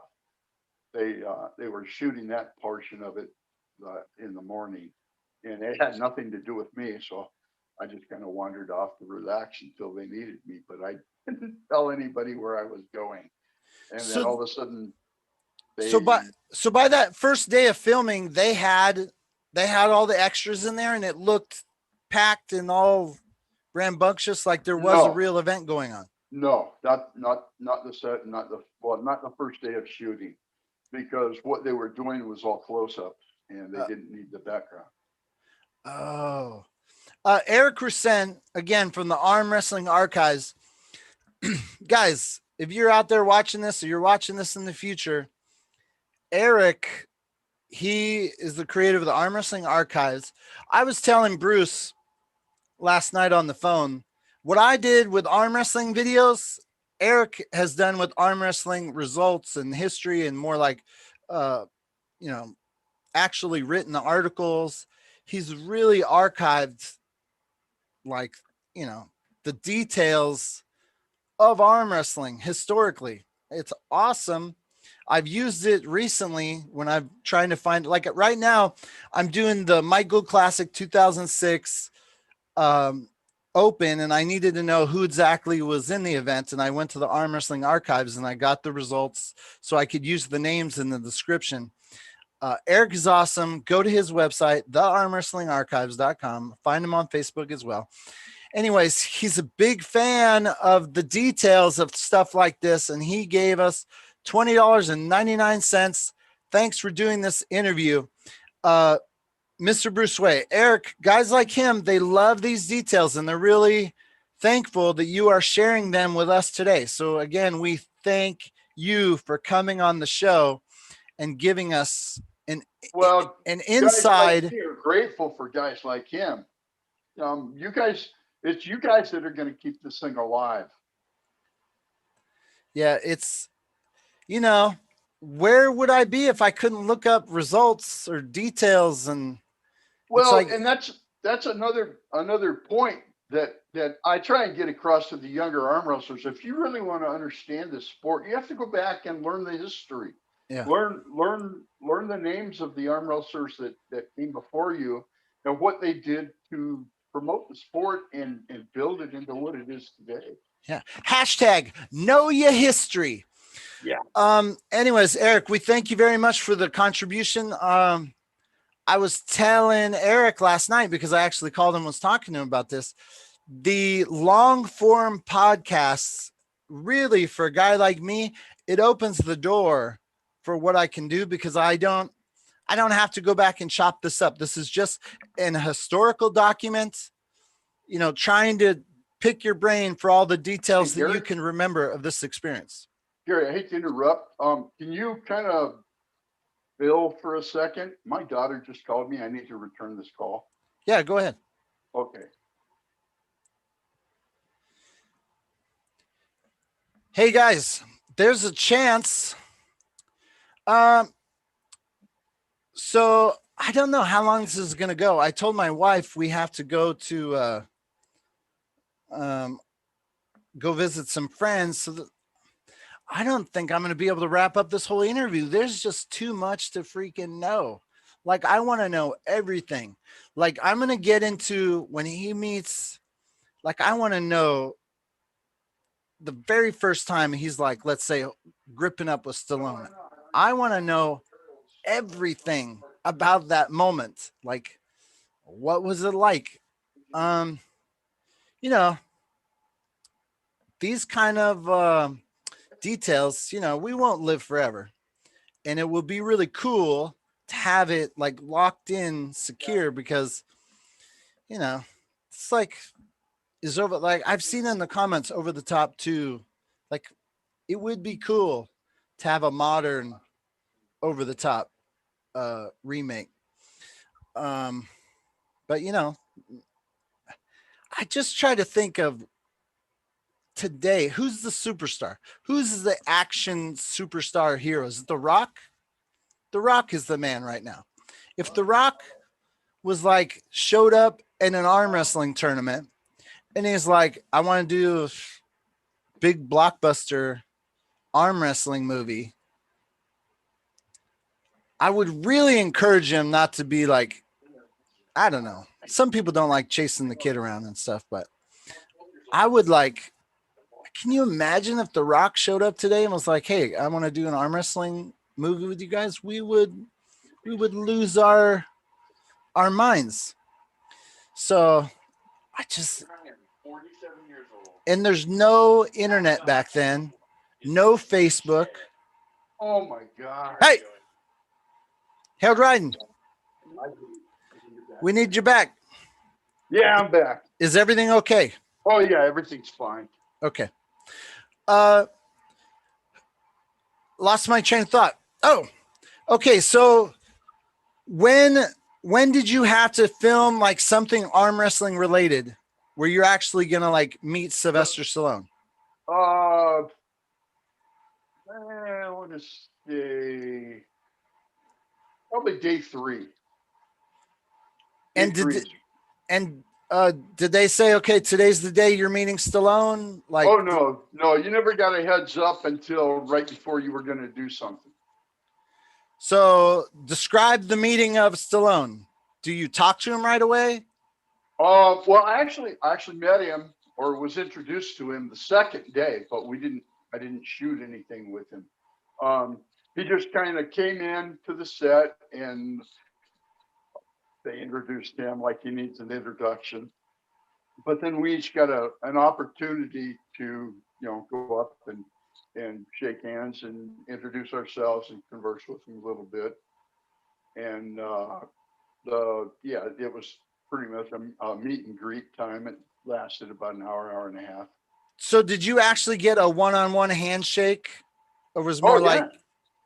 And did you conversate? Not a lot, but yeah, a little bit.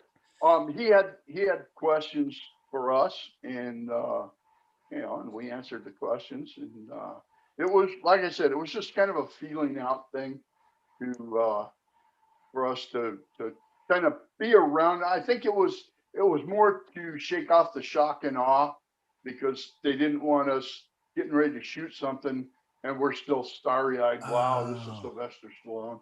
It was kind of to break the ice and get past that. And so when you were, let's say, in handshaking distance from him, what was your first impressions? I liked him. He was calm. I did not. I'll say this. I did not get that Hollywood vibe from him. I got a genuine "I'm glad to be here" feeling from him. Not like, God, I'm a big superstar and I got to mingle with the lower class. Yeah. He was excited about the project, and he was. This was kind of what amazed me a little bit was he had done his homework and he knew as much as a newcomer could about the sport coming in, but obviously having never competed in an arm wrestling tournament, there was a lot he didn't know or understand, and he wasn't he had no idea the dynamic of the sport and how much was actually involved with the sport. So, and he asked intelligent questions, which impressed me right off the bat. It told me that, yeah, this guy, even though he's not an arm wrestler and he's not all that familiar with the sport, he's done his homework.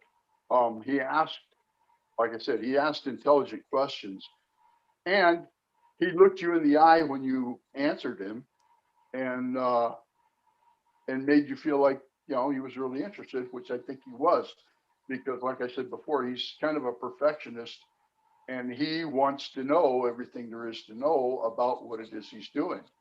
So he was very open to listening to the arm wrestlers that he talked with, and and he was like a sponge. When I'm watching the movie, I can't tell. that there's a difference between the event and the movie scenes. Well, then we did it right.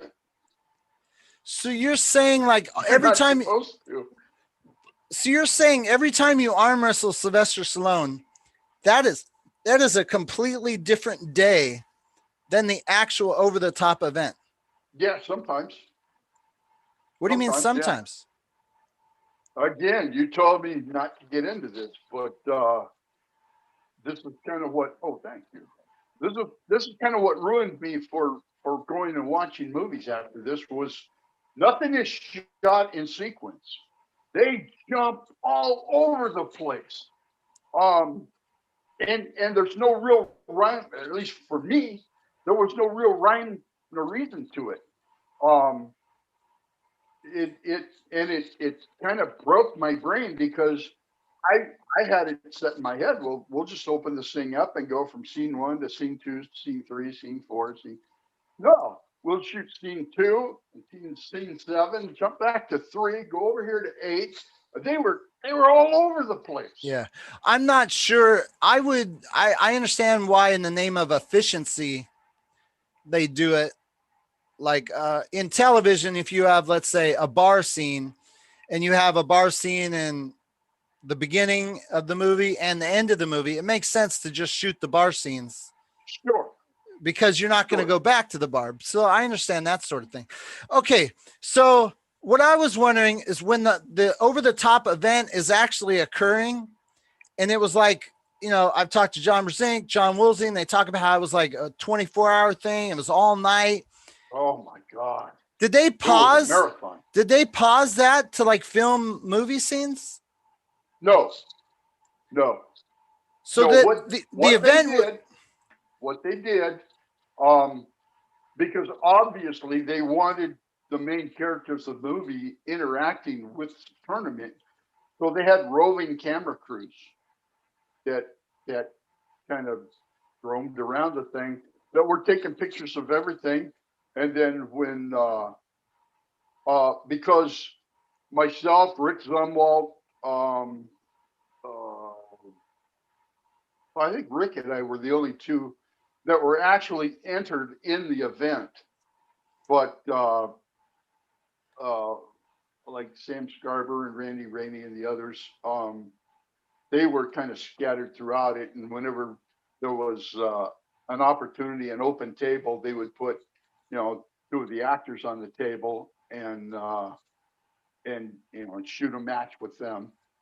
But so you were in the tournament too. Yeah. And they had no problem with you. So that's how they got you.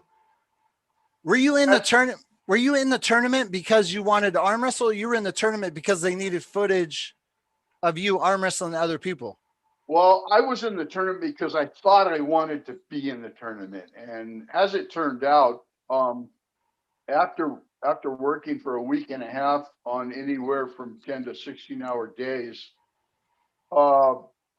my energy level and focus wasn't where it needed to be to compete in a tournament of that caliber. And the matches that I had for the tournament were not exactly what I hoped for. I won 2 matches and then I just got obliterated. I was done. I was tired. I didn't have the energy or the drive to do what it took to compete in that tournament. And so I just kind of folded up shop, and then I did what was required of me for the shots for the movie. But as far as competing in that thing, that was a bad idea for me. So let's say we go back to you told me originally you're supposed to be there 1 week, then you're like it turned into 3 weeks. Yeah. So you're saying you were there a week before the regular event, but then you had to stay for another couple weeks? Yeah, there was other things that they wanted to shoot that they hadn't shot before the tournament. Okay, so cut it and edit it and make it all look right. So day 2 or 3, they get you warmed up, you meet Stallone. If I was an arm wrestler and I was your friend. Let's say I'm John Woolsey Okay. and I'm coming to the event. Could I just come a couple days early and watch you guys filming? Or was it a lockdown set? It was a lockdown set, but if I knew you were coming, I could go through the process to maybe get you on the set. In fact, um, about halfway through the thing, I had a cousin that I hadn't seen in years that happened to be in Las Vegas and heard about it, knew that I was there. He showed up at the set, and because he didn't have clearance, he couldn't get in. And so he asked them to get me a message. And when they came to me and told me that Kyle was waiting outside, I mean, I broke protocol and I just bolted off the set. And of course, they came chasing. Hey, you can't do that. You can't do that. I said, yeah, I can. This is my cousin. I'm not leaving him. And so when Who I got said to you can't do that? Who said you can't do that? well, Tom Davies was in charge of the shoot at that point, and he said, man, you can't just leave right in the middle of something. And I said, this is important to me, and I'm not going to leave him standing out there. And he said, well, I need you back. I said, well, then maybe we better get him inside. And so it was a trade-off. If they wanted me back on the set, they were going to bring my cousin inside. So they got him set up with a badge, and we got him inside, and he got to sit and watch me work, and then we got to visit afterwards.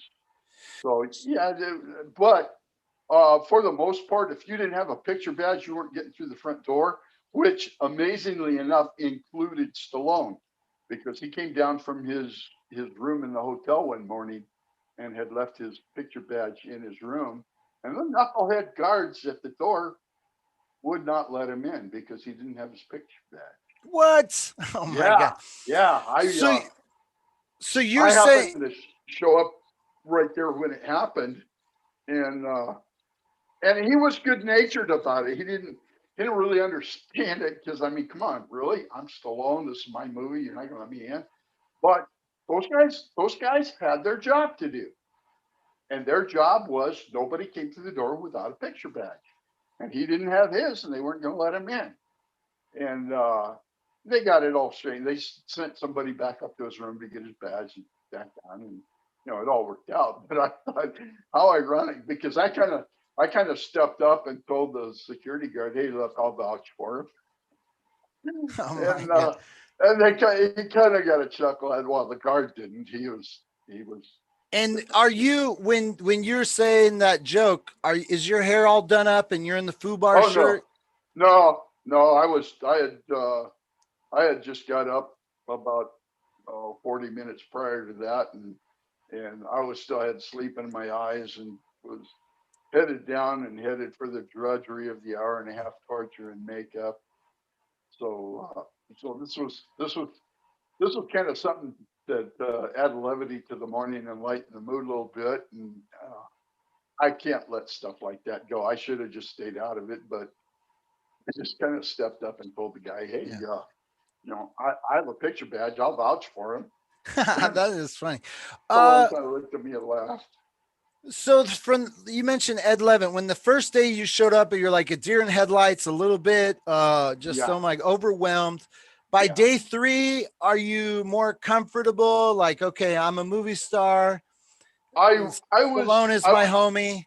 yeah, I was getting comfortable. What I still hadn't gotten comfortable with, and that's because I wasn't around this that much, and I didn't really understand it. But I would get back to my room at night, and this little red light would be blinking on my phone, and I didn't know what it was at first. And then somebody said, "Well, you have messages." So I get back, and the light's blinking. And I picked it up, and it would be these people I've never heard of before, leaving a message that, hey, we want you to come here and be our guest at this show, or we want you to come and be part of this thing over at the convention. And I was like, how did these people get my phone number? I don't know these people. I don't know any of them. And I would listen to a couple of them and get weirded out and just hang up. And that's the third day I mentioned it to Ed. I said, Dad, I keep going back to my room and this light's blinking and these people I don't know are asking me to come to this show or that show or do this or come and talk to these people. And I'm like, it's driving me nuts. It's weirding me out. I don't. And Ed looked at me. He said, well, did you go? Well, I didn't go. I don't know these people. I'm in Las Vegas with no family or anything. I'm kind of on my own. I'm just going to wander up on myself to some event that some stranger invited me to. I can take care of myself, but come on, that's how people disappear. Oh, are you saying this was like maybe not even related to the movie? I didn't know, but Ed, he kind of spelled it out for me. I told him, I said, I'm not going off some weirdo, something I don't know anything about. And he said, no, you don't understand. You are a major character in a major motion picture, and these people want you at this event. This is good for them. If you go to this, it's good for them. That's why they're calling and asking.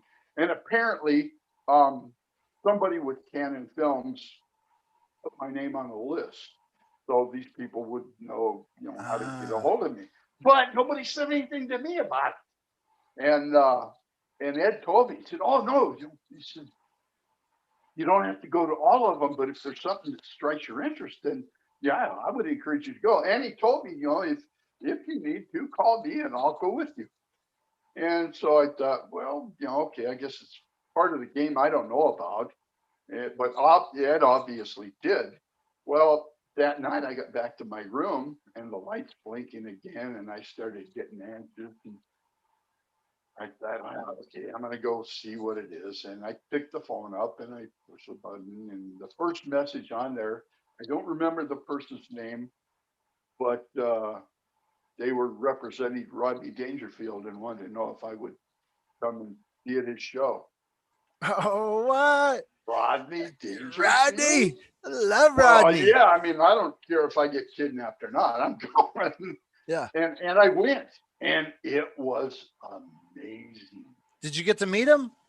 Oh boy, did I get to meet him! The whole thing, and of course, it was a new experience for me. They told me in the message, just show up. I don't even remember what hotel it was, but show up at the hotel. I would have a ticket at will call. Well, I didn't know what will call was. I never did anything like that before. So I get to the hotel and the casino, and I'm kind of wandering around. Finally, I stopped somebody and I asked them. I said, "Hey, you know what will call is?" Said, "Well, for what?" And I said, "The Rodney Dangerfield show." "Oh yeah, it's right back over there." So they pointed over. So I walked over there, and there's this big doors, and there's a little booth over here. It said will call right on top of it. Well, I still didn't know quite how it worked, so I was kind of standing there looking at the will call booth, and suddenly there's this statuesque, absolutely stunningly gorgeous, dressed in a bikini and feathers showgirl, and I was like, Wait, whoa. can I ask you, Bruce? Sure. Did you look like this No, at that show?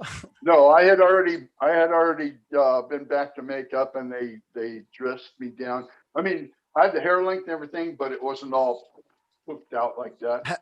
So when you went out, did you like comb your hair? Did you make it look Oh nice? yeah, I tried to make myself as presentable as I could. Okay. But I still had the beard and the hair and everything. But I'm looking at this showgirl who's staring at me, thinking, "What's going on here?" And she, for a split second, and she looked down at me. She's taller than I am, and she looked down at me and she said, "Mr. Way," and I went, "Yeah." She said, "Would you follow me?" And my first thought that went through my head was, I don't think my wife would like that. But she just kind of turned and walked towards the door, and I thought, okay. So I followed her, and there was a guy standing in front of the doors in a tuxedo, and she walked up. I didn't hear what she said to him, but he looked over at me and he looked back at her and kind of turned around, opened the door. She went through, looked back, and she followed me. Went through the door, and we're in a I don't know, grand ballroom, the big showroom where they have the Rodney Dangerfield show. And she just walked right on down through all the empty seats to these tables that were down front. Now these tables were round, and they probably would have seated comfortably 12 people. And she took me right down front center stage, and she pulled a chair out for me. And I was like, okay.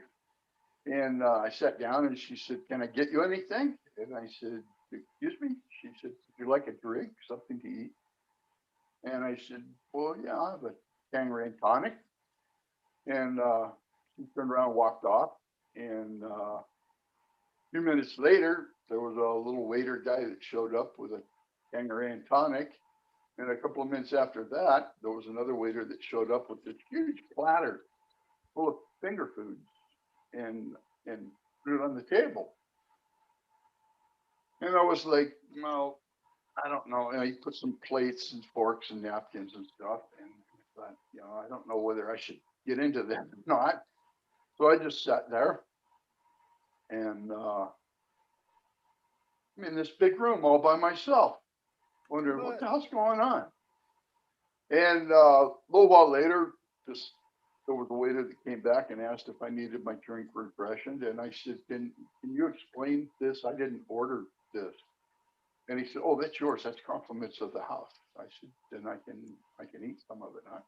"Oh yeah, that's all yours." Okay. Well, I figured, well, I'm not gonna be a pig. I'll save some for the rest of the people at the table. But I got a little plate and I got some food, and I'm eating my food and kind of looking around. And pretty soon the big doors back there opened up. People started coming in, and the room started to fill up. But nobody sat at my table. And I'm thinking to myself, I took a shower before I came. Something wrong? VIP, bro. Yeah, no VIP. kidding. And pretty soon the lights kind of blinked, which kind of told you, hey, the show's going to start. And there's still nobody at my table. I got this giant platter of food, and a waiter that's constantly in my ear wanting to know if I need another drink. And then the show started, and this comedian came out. I don't know what his name was, but he was kind of like the warm-up act, and he did his thing. And then he said, without any further ado, Rodney Dangerfield. And the music played, and Rodney came out on stage, and he walked right there in front of me. I mean, I'm center stage, right up front. And I mean, come on, I loved Rodney Dangerfield. I always have. And now there he is. I never met the man, never seen him live, only seen him on TV and movies. But there he is. And he started his act. And oh my God, as funny as he is in the stuff you see him in, he is hysterical live. And I'm in seventh heaven, man. I've got drink, I've got food, I've got my comedic hero right in front of me. I'm living the life. And about halfway through the show, he stopped and he said, "Oh, hey, by the way, we've got a guest here with us tonight. He's in town shooting a movie with Sylvester Stallone. Please give a warm hand to Mr. Bruce Wayne." What? Rodney said my name. Oh my God. And you talk about deer in the headlights, man. That was it. I was like, oh my God. He's looking right at me. He said my name. And then they hit me with a spotlight. And I was like, and Rodney says, "Hey, Bruce, stand up and take a bow." And I'm like, okay. And I stood up. I kind of turned around, waved in the house. Yay! Big applause, big applause. And I was like, whoa. And I sat back down, and Rodney looks out of the crowd and he goes, "Oh yeah, Bruce is living proof that Indians really did fuck buffalo." And I was like, Oh my "Oh, God. thanks, Rodney." Oh my God. And the Oh, show wow. went on, and I was like, "Oh my God." You know, I've been avoiding these red lights, and look what just happened. And I mean, I kind of blanked out for a little while. I mean, I'm trying to process this. And then the show was over, and I thought, you know, I'm down front, and everybody's leaving out the back. It's stupid if I just kind of got up and tried to fight my way through it. I'm just gonna sit here and try and process what just happened to me. And I still got this huge platter of food that I couldn't touch or couldn't even begin to finish. And I'm sitting there, and all of a sudden I could feel somebody right there. And I turned around and I looked, and this showgirl sat. And she said, "Mr. Wade, did you enjoy the show?" And I said, "Oh my God, yes." He said, "Well, would you follow me?" And I thought, okay. So I got up, and instead of heading for the back door, she went over to the side of the stage and around behind. And I'm like, "Whoa, what's happening? What's happening?" And we walked back, and she stops in front of this door that's got a star on it, and Rodney Dangerfield on the door. And I was like, "No, you're kidding." And that was this monster guy standing in front of this door in a rent-a-cop outfit, and he's kind of giving me the what for up and down. And the girl walked up, and again, I don't know what she said to him, but he just kind of sneered at her, and she told him, you know, "Get out of the way." And he moved. She went inside, and I'm standing there looking at this guy, you know, trying to be pleasant, and he's just looking at me. And I thought, whatever. And waited for a few minutes, and she came out, and she said, "Look, Rodney's in the shower right now, but let's give him a few minutes, and when he's ready for us, you know, we'll go in." And I was like, "You kidding? Hell yeah." So we waited for a few minutes, and pretty soon somebody came to the door and opened it up. We went inside, and I'm telling you, my guts hurt when I left there. We sat and we talked and we laughed and we traded jokes and we told stories. He wanted to know about what I was doing in town and what I thought of you know the movie industry of my first experience. And we talked about everything. And all of a sudden I looked down at my watch and I thought, "Oh my gosh, I got 30 minutes to be in makeup all night." What? All night long, I sit there talking. Wait, hold on. Pause, pause, Serious. pause, And pause, pause. Are you kidding me? no, no, no. You And went to nobody was. see, hold on. You went to see Rodney Dangerfield at a night show, and now you're at the next morning. Yeah. How did have I never heard this? And well, I mean, it's one of those things that nobody ever asks about, and I never really think Oh to my, oh, brag about. oh But my God. Are you kidding yeah, me? and I looked at my watch. My eyes got real big, and he goes, "You got to be somewhere?" And I said, "I'm supposed to be in makeup in 30 minutes." Okay, hold on. Pause. Listen, listen, listen, listen, listen. I hate to do this, but I have to go again. We're gonna have to continue this, Bruce. I told you from the beginning, Gary. This was probably going to be a 5 to 8 part series. This is too if good. if you want it all, if you This want is it all, it's we too, it's too good we're to just rush. starting. We're just starting to scratch the surface. Oh, hey, this is too good to Yeah. rush. Okay, ladies and gentlemen, for those of you out there who have been joining us, I don't. I just want you to tease something real quick. We're up to 34 people have been watching along. Welcome. If you haven't checked the first part, kind of what we get into the second part is that Bruce Wayne, he's been put in the movie, he got the script, but he only had one line at the moment. Mm-hmm. If One you scene, listen to one line. the intro, the first one, of the first one, when I talk about, you know, my experiences of Over the Top as a kid and yada yada, it's like clearly he had more than one line. And it's like at some point this changes. To me, it's got to be one of the greatest stories in arm wrestling. Oh, it's If unbelievable. It's if something you don't want to miss.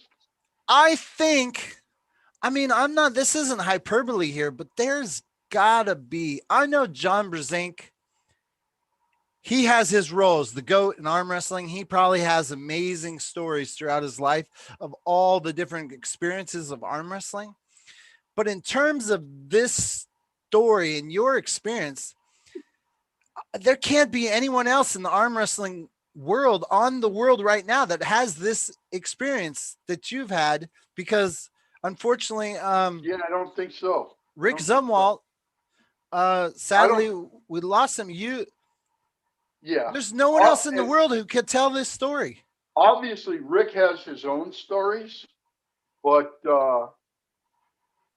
I think his would pale in comparison to the experience that I had, because Bruce. I enjoyed mine.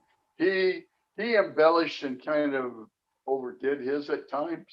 And tease I it. enjoyed mine and the people that I met and was around through the whole Tease it, because we're not done. Bruce. Not by a long shot. Bruce, holy buckets, there's so much more.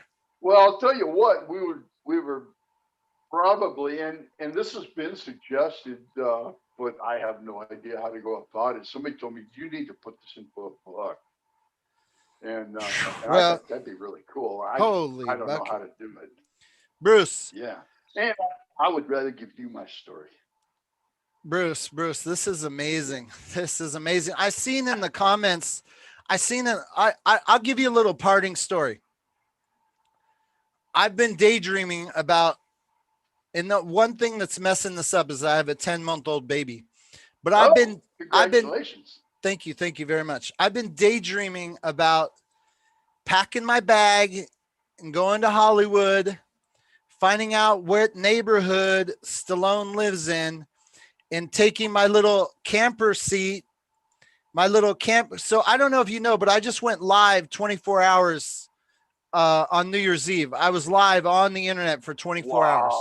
I did not know that. And I had this little thing where I was trying to raise money for Derek Smith to go to Dubai. I'm sure you've met Derek. Sure. Yeah. And I was fantasizing that I would go to Hollywood. I'd put down my chair, have my cooler. So I'd have a little picnic chair. I mean, like a beach chair with a cooler and a big external hard battery pack. And I was going to go live on ARMTV. And here's what I'd say. Gary Roberts, ARMTV Live, coming to you directly 2 blocks from Sylvester Stallone's house. My goal and my mission is not to leave until I have landed an interview with Mr. 1, Sylvester Stallone. And I'm not leaving this corner until I get it. And I'm going live, and I was going to go for days. And the neighborhood watch, they'd be like, I'd chain myself to the stop sign, and the neighborhood watch would be like, you can't do this. And I'd be like, well, you're going to have to haul me out of here. You go get Sylvester. And then people would be like, Sylvester, this crazy guy from something called ARMTV, something with arm wrestling, he's demanding, like he's holding you ransom, basically your neighborhood ransom. And he's not going away until you talk to him. Will you go down there and talk to that guy? And that's how I was going to try to get Sylvester's attention for an interview. Well, maybe at the end of this, you could use your Hollywood connections so I don't have to go down and take a neighborhood hostage. See if you can get me one interview with Sylvester Stallone. We'll leave it at that. Okay. What do you think? Okay. Well, I promise you, I will use any and all influences I have to keep you from doing that, because I may have enough bail money to get you out, but while it's an incredible fantasy, it's not really a reality. You wouldn't fare well. Well, I can imagine that they probably would say, well, we can't give into this, because then everyone would show up in the neighborhood And yeah, they wouldn't even think that. In fact, that would be, well, I don't even want to go where it would go, but it wouldn't be pretty. I thought, like in the honor of Bruce Wayne, I thought it might be a good publicity stunt, if anything. Well, yeah, and because I've had prior contact with him, I would probably have a better chance of getting away with something than somebody that he has maybe no recollection of. Well, we'll talk about that on another day. Bruce, I hope to have you back because, man, if you're saying we just scratched the surface. Oh, Gary, buddy. I really hope we can continue this. I'm more than willing, because I'd like to see the story get out there. There's a lot that went on that nobody knows about, and I want to know more. I've shared it with family and friends, but I think the arm wrestling community would get a kick out of it. Well, I want to know more. Okay, Bruce, we will talk to you on another day. Thanks, Gary. Hey, and thanks to all of you that tuned in today. It means a lot to me to know that there's people out there that are interested in this. Yeah, there is for sure. So, thank you very much. And again, thank you to Harold Ryden for allowing me in the man cave to do this. Yeah. I really appreciate that. Okay, brother. We'll talk to you soon. Peace out, homie.